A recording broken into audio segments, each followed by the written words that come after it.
Hey everyone, Bill Lethman here for MoneyEvolution.com. In today's video blog, I'm going to be talking about why you might not be saving as much for retirement as you like.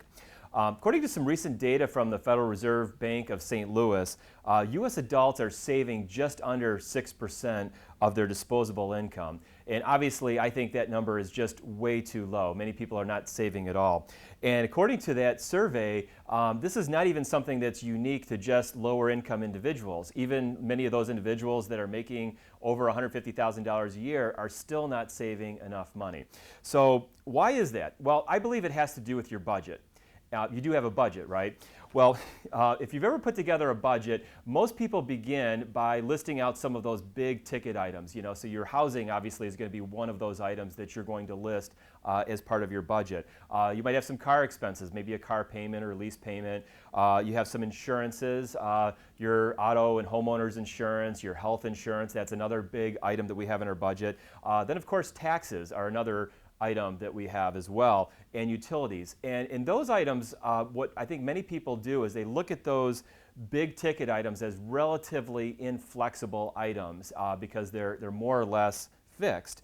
And then they start listing out some of their discretionary spending items, and that might be some of the entertainment that you do, hobbies, playing golf, going out to dinner, traveling, how much you spend every week at the grocery store. Those are all things that we consider to be discretionary items. And when people realize that they're not saving enough money for retirement, they start going through these items, what they oftentimes focus on is those discretionary items because they're looking at those big ticket items, again, as relatively inflexible. And so if you've ever put yourself on a budget and you start listing things out, you say, hey, we've got to cut back on going out to dinner, or we're spending too much money on our groceries every week, and you put some number down that you think you should be spending, oftentimes it becomes very difficult to stick with that budget. Something inevitably comes up and you end up having your budget essentially blow up on you.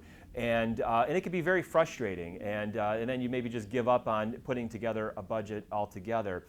So what my belief is, and one of the things we talk to our clients about here quite often, is looking at those big ticket items. And if you're having trouble saving money for retirement or even just putting money into an emergency fund, it may be because you're spending too much money on some of those fixed items. Maybe you've bit off more than you can chew on your housing. We usually recommend that clients stick within 20 to 25% of their income as their total housing expenses. In fact, we talk about this a lot in our guide on home ownership and financing your home. So that's a resource that you can download from our website. Car expenses are another one. I think according to some recent data, people are spending over $500 a month on an average car payment. And so that's another big item that you can look at. So some of these things may be, not the easiest. It's not always going to be super easy for you to, sell your house and buy a new house. That might be difficult. But if you're looking at making some changes, it might not be a bad idea to go back and look at some of those big ticket items. Taxes are another one too. There may be some tax strategies that you can implement where you could save some money. Insurance is another big one that if you're not staying on top of it, your insurance can really get away from you on that.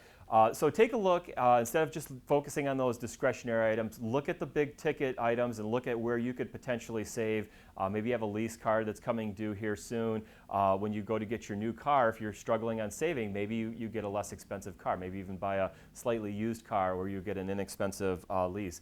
And then the last thing that I want to just say here on that is if you can make your saving automatic, that's going to be a big step for helping you be successful. And what I mean by this is, for example, you might have a 401k plan at work, and that's maybe one of the best automatic savings plans because that money goes into your 401k savings plan before you even have a chance to spend any of it. It just comes right out of your paycheck and goes into that. You can also set up automatic savings on your own by taking money out of your primary checking account every month and moving it over into a savings account, or having that transferred to an investment account of some sort where maybe it's $100 a month or a few $100s a month that's automatically going into one of those accounts. So try to make that automatic. It'll keep you on track.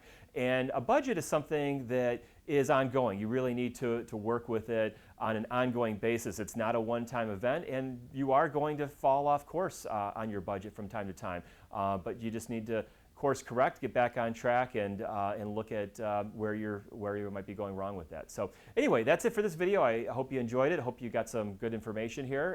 Again, if you're watching this video any place other than our blog at moneyevolution.com, head over there, check out some of our free resources that we have, and I will see you back here in our next video. Thanks.